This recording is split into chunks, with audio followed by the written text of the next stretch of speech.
Hello dear students, welcome to EduPod. Yes, നമ്മുടെ chapter 4 web technology എങ്ങനെ ക്വസ്റ്റ്യനിലൂടെ പെട്ടെന്ന് ക്യുക്കായിട്ട് പഠിക്കാം എന്നുള്ളതൊന്ന് സെറ്റാക്കി നോക്കാം. യെസ്, അതിൽ പഠിക്കേണ്ട ഫസ്റ്റ് ക്വസ്റ്റ്യൻ തന്നെ static and dynamic web page ആണ്. നമുക്കറിയാം ഈ ചാപ്റ്ററിന്റെ കേസിൽ HTML എന്നുള്ള പേജാണ് അല്ലെങ്കിൽ HTML എന്നുള്ള പ്രോഗ്രാമാണ് പഠിക്കുന്നത്. അതിൽ ആദ്യമായിട്ട് പഠിക്കേണ്ടത് സ്റ്റാറ്റിക്കും ഡൈനാമിക്കും തമ്മിലുള്ള വ്യത്യാസം പഠിക്കണം. സ്റ്റാറ്റിക് എന്ന് പറഞ്ഞാൽ എന്താ, ആ വാക്കിൽ തന്നെയുണ്ട്. സ്റ്റാറ്റിക് എന്ന് പറഞ്ഞാൽ ഫിക്സഡ് ആയിരിക്കും കണ്ടന്റ് ഒക്കെ. ചില വെബ് പേജൊക്കെ അല്ലെ മാറിക്കൊണ്ടിരിക്കുകയാണെങ്കിൽ അതിനെ പറയുന്ന പേരാണ് ഡൈനാമിക് എന്ന് പറയും. റൺ ടൈമിൽ നിന്ന് റൺ ചെയ്തുകൊണ്ടിരിക്കുമ്പോൾ മാറിക്കൊണ്ടിരിക്കണം വെബ് പേജ്. രണ്ടാമത്തെ സെക്ഷൻ ആണ് നെവർ യൂസ് ഡാറ്റാബേസ്. അതിന് ഡാറ്റാബേസേ ഉപയോഗിക്കുന്നില്ല, എന്നാൽ ഇവിടെ എന്തുണ്ടാവും, സർ ഡൈനാമിക് വെബ് പേജിൽ ഡാറ്റാബേസ് യൂസ് ചെയ്യുന്നുണ്ട്. മൂന്നാമത്തെ സെക്ഷൻ ആണ് യെസ് ഡയറക്ട്ലി റൺ ഓൺ ബ്രൗസറിലാണ്. നമ്മുടെ ഇന്റർനെറ്റ് എക്സ്പ്ലോറർ, മോസില്ല ഫയർഫോക്സ്, അവിടെയാണ് നമ്മൾ നോർമൽ രീതിയിൽ മറ്റൊരു സെർവറിന്റെ ആവശ്യമില്ല. എന്നാൽ ഇവിടെ എന്താ ഉണ്ടാവുക, റൺ ഓൺ സെർവറാണ്. ലാസ്റ്റ് വൺ ഈസ് പെട്ടെന്ന് ഡെവലപ്പ് ചെയ്യാൻ പറ്റും, ഈസി ടു ഡെവലപ്പ് ആണ്. എന്നാൽ ഡൈനാമിക് വെബ് പേജ് ആണെങ്കിൽ programming skills are required.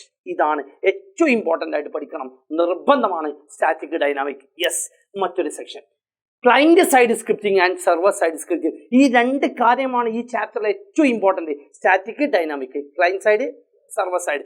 Client side പഠിക്കാൻ എളുപ്പമാണ്, ആദ്യത്തെ 2 പോയിന്റ് എളുപ്പമാണ്. Script is copied to client browser, ബ്രൗസറിൽ തന്നെയാണ് ഉണ്ടാവുക. റൺ ചെയ്യലും ബ്രൗസറിൽ തന്നെയാണ്. എന്നാൽ ഇവിടെ സ്ക്രിപ്റ്റ് ഓൾറെഡി വെബ് സെർവറിലാണ് ഉണ്ടാവുക, ഇത് റൺ ചെയ്യലും സെർവറിലാണ്. 2 പോയിന്റ് വളരെ സിമ്പിൾ ആയിട്ട് പഠിക്കാൻ കഴിയും. മൂന്നാമത്തെ, എന്തിനാണ് ക്ലൈന്റ് സൈഡ് യൂസ് ചെയ്യുന്നത്? യൂസ്ഡ് ഫോർ വാലിഡേഷൻ, വാലിഡേഷൻ പർപ്പസിന് വേണ്ടിയാണ്. എന്നാൽ ഇവിടെ എന്താ, കണക്ട് ചെയ്യുന്ന ഡാറ്റാബേസുമായി കണക്ട് ചെയ്യുക എന്നിട്ട് റിട്ടേൺ റിസൾട്ട്. അപ്പൊ യൂസ്ഡ് ഫോർ വാലിഡേഷൻ, അവിടെ കണക്ട് ടു ഡാറ്റാബേസ്. നാലാമത്തെ പോയിന്റ്, യൂസറിന് ബ്ലോക്ക് ചെയ്യാൻ പറ്റും, ക്യാൻ ബ്ലോക്ക് ആണ്. ഇവിടെ എന്താ, കാൺ ബ്ലോക്ക്. ഇതിന്റെ എക്സ്ട്രാ ഒരു പോയിന്റ് കൂടി കയറ്റണം. ക്ലൈന്റ് സൈഡ് സ്ക്രിപ്റ്റിംഗിൽ യൂസ് ചെയ്യുന്ന ലാംഗ്വേജ് ആണ് ജാവ സ്ക്രിപ്റ്റും അതേപോലെ VB സ്ക്രിപ്റ്റും. എന്നാൽ ഇവിടെ യൂസ് ചെയ്യുന്ന സെർവർ സൈഡ് സ്ക്രിപ്റ്റിൽ PHP, ASP, JSP. അവിടെ തീർന്നു, മെയിൻ സെക്ഷൻ അവിടെ തീർന്നു. മൂന്നാമത്തെ ക്വസ്റ്റ്യൻ, യെസ് ഏറ്റവും ഇമ്പോർട്ടൻ്റ് ആയിട്ട്, എന്താ കണ്ടെയ്നർ MG. കുറെ ടാഗുകൾ തരും, കുറെ ടാഗുകൾ തന്നിട്ട് കണ്ടെയ്നർ ഏതാ MG ഏതാ ആദ്യം പഠിക്കേണ്ടത്. ടാഗ് എന്താണെന്ന് പഠിക്കാം. എവറി എലമെന്റ്സ് അല്ലെ, all commands use in HTML are called tag എന്ന് പറയും. 2 ടൈപ്പ് ടാഗ്സ് ആണ്, MG ടാഗും കണ്ടെയ്നറും. MG എന്ന് പറഞ്ഞാൽ ഓപ്പണിംഗ് മാത്രമേ ഉണ്ടാവുള്ളൂ, മറ്റേതാണെങ്കിൽ കണ്ടെയ്നറിലാണെങ്കിൽ ഓപ്പണിംഗ് ഉണ്ടാവും, ക്ലോസിംഗ് ഉണ്ടാവും. നിങ്ങൾ പഠിക്കേണ്ടത് വെറും ഈ ചാപ്റ്ററിൽ 3 MG ടാഗ് ഉള്ളൂ. First one is HR tag, second element is BR tag, third one is IMG tag. ബാക്കി എല്ലാ ടാഗും എന്താ, കണ്ടെയ്നർ ആണ് എല്ലാം. അപ്പൊ ഈ ചാപ്റ്റർ എന്ന് പറയാൻ കാരണം അടുത്ത ചാപ്റ്ററിൽ വേറെ കുറെ 2-3 സാധനങ്ങൾ വരാണ്ട്. യെസ്, അപ്പൊ അവിടെ തീർന്നു. ബാക്കി എല്ലാ സാധനവും എന്താടാ, ഓപ്പണിംഗ് ഉണ്ടാവും, ക്ലോസിംഗ് ഉണ്ടാവും. ഒരൊറ്റ എക്സാമ്പിൾ എഴുതി നമുക്ക് ഈ സെക്ഷൻ വൈൻഡ് അപ്പ് ചെയ്യാം. /HTML അവിടെ തീർന്നു. ഇതാണ് ഓപ്പണിംഗ്, ക്ലോസിംഗ്. യെസ്, അപ്പൊ നെക്സ്റ്റ് വൺ, ബോഡിയുടെ ആട്രിബ്യൂട്ട്സ് ഇല്ലാത്ത ക്വസ്റ്റ്യൻ പേപ്പർ വരാറില്ല. അത്ര ഇമ്പോർട്ടൻ്റ് ആണ്. HTML സ്ട്രക്ചർ ഇതിന്റെ കൂടെ പറയാം. HTML സ്ട്രക്ചർ എങ്ങനെ, HTML head, title close, head close, ബോഡിന്റെ ലാസ്റ്റ് ക്ലോസ് ചെയ്യും, ദെൻ HTML ക്ലോസ് ചെയ്യും. യെസ്, ആ ബോഡിയുടെ ആട്രിബ്യൂട്ട്സ് വെരി വെരി ഇമ്പോർട്ടൻ്റ് ആണ്. ബോഡിയുടെ ആട്രിബ്യൂട്ട്സ് എന്തൊക്കെ ഉണ്ടാവുക, ബോഡി അല്ല വെബ് പേജിന്റെ ബോഡിക്ക് ബാക്ക്ഗ്രൗണ്ടിൽ കളർ കൊടുക്കാൻ പറ്റും. So BG colour.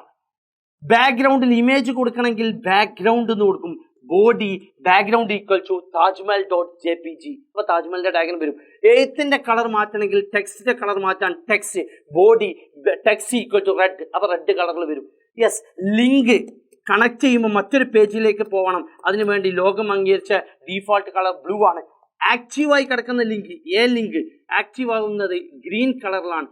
Then link visit ചെയ്ത് കഴിഞ്ഞാൽ ആ കളറ് പർപ്പിൾ കളറായി മാറും. ഈ 3 കളർ പഠിക്കാം. ലെഫ്റ്റ് മാർജിൻ അതേപോലെ ടോപ്പ് മാർജിൻ. അവിടെ ആ സെക്ഷൻ പൂർണ്ണമായി. ഈ 8 ആട്രിബ്യൂട്ട്സ് ആണുള്ളത്. നിർബന്ധമായിട്ടും ഏതെങ്കിലും ഒരു 3 പഠിക്കുക. ഒരു എക്സാമ്പിൾ പഠിക്കുക. Body BG colour equal to red അല്ലെങ്കിൽ അങ്ങനെ എന്തെങ്കിലും. യെസ്, അപ്പൊ next one, right any 6 text formatting tags with example. നിർബന്ധമാണ്. ടെക്സ്റ്റ് ഫോർമാറ്റിംഗ് ടാഗ്സ് 12 എലമെന്റ്സ് ഉണ്ട്. ഒന്ന്, കട്ടിയിൽ വരാൻ ബോൾഡ്, ചെരിച്ച് എഴുതാൻ italic, underline, then last one is strike, നടു കൂടെ വെട്ടണം. ദെൻ സൈസ് ഒന്ന് കൂടണമെങ്കിൽ ബിഗ്, സൈസ് ഒന്ന് കുറയാൻ സ്മോൾ. ദെൻ കട്ടിയിൽ വരാൻ ബോൾഡ് ഉണ്ട്, അതിന് പകരം മറ്റൊരാളാണ് സ്ട്രോങ്. ചെരിച്ച് എഴുതാൻ ഇറ്റാലിക് ഉണ്ട്, അതിന് പകരം EM. ദെൻ സബ്സ്ക്രിപ്റ്റ് H2O കണ്ടോ, എച്ച് എന്നിടും sub to sub close O, then super script sup, then quotes വരണമെങ്കിൽ Q, ഒരു പാരഗ്രാഫ് മൊത്തം കോഡ്സ് വരണമെങ്കിൽ ബ്ലോക്ക് കോഡ്സ്. അവിടെ സെക്ഷൻ തീർന്ന് ഏതെങ്കിലും ഒരു 6 പഠിച്ചു വെക്കാം, ഒരു എക്സാമ്പിളും. യെസ്, അപ്പൊ next question, explain any 3 attributes of font tag. എഴുത്തിന്റെ ഡിസൈൻ മാറ്റാൻ, ഞാനിപ്പോൾ എഴുതുന്നത് പിങ്ക് കളറിലാണ്, അങ്ങനെ കളർ മാറ്റണമെങ്കിൽ കളർ എന്നുള്ള ആട്രിബ്യൂട്ട് ഉണ്ട്. Font colour equal to red, ആ എഴുത്ത് മൊത്തം റെഡ് കളറിലായി. സ്റ്റൈല് മാറ്റണമെങ്കിൽ ഫേസ്, സൈസ് കൂട്ടണമെങ്കിൽ സൈസ്. 3 ആട്രിബ്യൂട്ട്സ് ആണ് എന്തിനുള്ളത്, ഫോണ്ട് ടാഗിനുള്ളത്. അവിടെ പൂർണ്ണമായി. So last one, example of marquee tag. Marquee എന്ന് പറഞ്ഞാൽ സ്ക്രോളിങ്ങിന് വേണ്ടി യൂസ് ചെയ്യുന്നതാണ്, സ്ക്രോളിംഗ് ആണ് യൂസ് ചെയ്യുന്നത്. അപ്പൊ എങ്ങനെ എഴുതാം, മാർക്യൂ അല്ല, ഏത് വീഡിയോ കാണുമ്പോഴും അതിന്റെ അടിയിലൂടെ സ്ക്രോൾ ചെയ്ത് പോകുന്നുണ്ടാവും, സ്ക്രോളിംഗ്. ഹലോ, മാർക്ക് ക്ലോസ് ചെയ്യാം. അപ്പൊ സ്ക്രോളിങ്ങിന്റെ ആട്രിബ്യൂട്ട്സ് ഒന്ന് ക്വിക്കായിട്ട് നോക്കണമെങ്കിൽ സ്ക്രോൾ ചെയ്ത് പോകുമ്പോൾ അതിന്റെ ബോക്സിന്റെ സൈസ്, ദാറ്റ് ഈസ് കോൾഡ് എന്താ, ഹൈറ്റ് വിഡ്ത്ത്. എത്ര സ്പീഡിൽ പോകണം, സ്ക്രോൾ എമൗണ്ട്സ്. ഒന്ന് പോയിന്റ് ശേഷം എത്ര ഗ്യാപ്പ് വരണം, സ്ക്രോൾ ഡിലേ. എത്ര ടൈംസ് വരണം, ലൂപ്പ്. അപ്പൊ ഇങ്ങനെ 5-6 ആട്രിബ്യൂട്ട്സ്. ഡയറക്ഷൻ അപ്പാണോ ഡൗൺ ആണോ ലെഫ്റ്റ് ആണോ റൈറ്റ് ആണോ, ഓട്ടോമാറ്റിക്കലി ലെഫ്റ്റിലേക്കാണ്, അവിടെ തീർന്നു. സബ്സ്ക്രിപ്റ്റ് നമുക്കൊരു എക്സാമ്പിൾ എഴുതി നോക്കാം. H2O, H2O എഴുതുന്ന സ്റ്റൈലാണ്, എച്ച് എന്ന് എഴുതും, 2 താഴത്താണ് എഴുതിയത്. So sub to sub close O, തീർന്നു. Yes, last one, which tag and attribute is used to insert an image. Image insert ചെയ്യുകയാണെങ്കിൽ ഏത് ടാഗാണ് യൂസ് ചെയ്യുക, IMG ടാഗ്. എങ്ങനെ ഉപയോഗിക്കുക, IMG. മെയിൻ ആട്രിബ്യൂട്ട് ആണ് SRC. ഇമേജിന്റെ ഏതെങ്കിലും ഒരു പേര് എഴുതാം, 10.jpg. ആ ഇമേജിന് എത്ര സൈസ് വേണം അത് തീരുമാനിക്കാൻ ഹൈറ്റ് 100, വിഡ്ത്ത് ഈക്വൽ ടു 100. ഇനി വലിയ സംഭവമാക്കിയിട്ട് IMG ക്ലോസ് ചെയ്യരുത്, IMG is an MG tag. ഇതോടുകൂടെ ചാപ്റ്റർ പൂർണ്ണമായി. വെബ് ടെക്നോളജി എന്നുള്ള ചാപ്റ്റർ പൂർണ്ണമായി. യെസ്, എല്ലാവിധ കാര്യങ്ങളും ഉണ്ട്. ഇതേപോലെ നമുക്ക് ഓരോ സെക്ഷനായിട്ട് പഠിക്കാം.